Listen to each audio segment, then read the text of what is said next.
Hey guys, thank you for watching. Today I want to let you see how I have solved a small problem.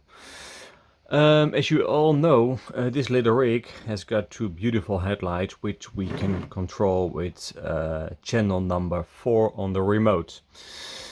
It's very nice, but there's a little problem with it.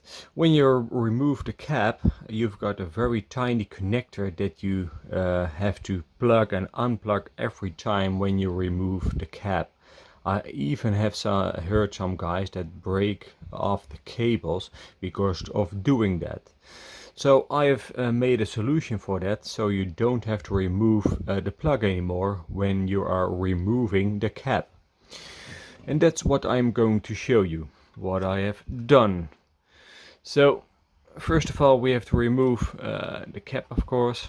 So you have to push those little two things inside, and you've got one over there that you have to push to the outside.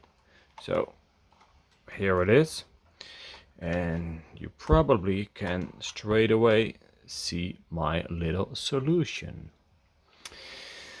So what I've made a magnetic connector. If you look over here, I can just remove the lights, the cap, and when I want to put the cap back on, it just snaps into place. So just as simple as that. So what this is a USB connector. Sometimes they use it to charge a smartphone, or they use it to charge a smart watch or something like that.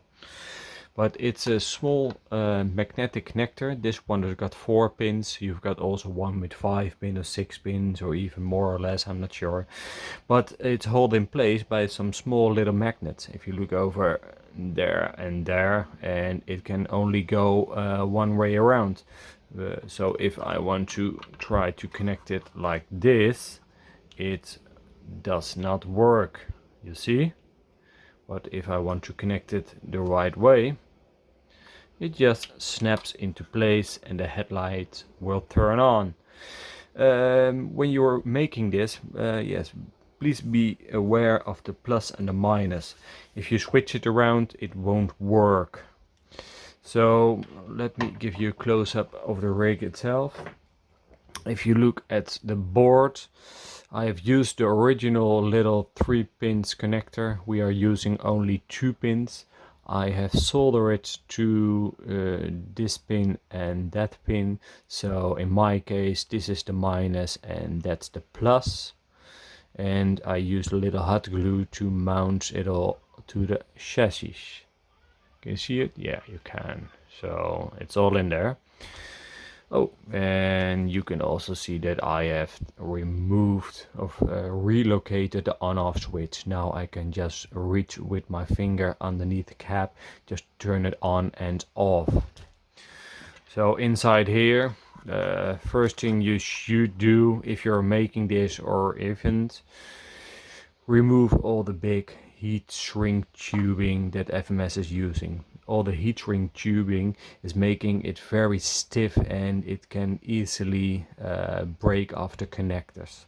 So if you're not using this mod, just remove a lot of this heat shrink. It will give you more flexibility in the cables, and it's yeah, it's better for the connectors when you're plugging or unplugging it. So what I did, I removed all the cables. I just stripped down this little piece and solder it to the little wires. Yeah, and that's it. It's very easy. You can do it, probably everybody who is used to a soldering iron can do this.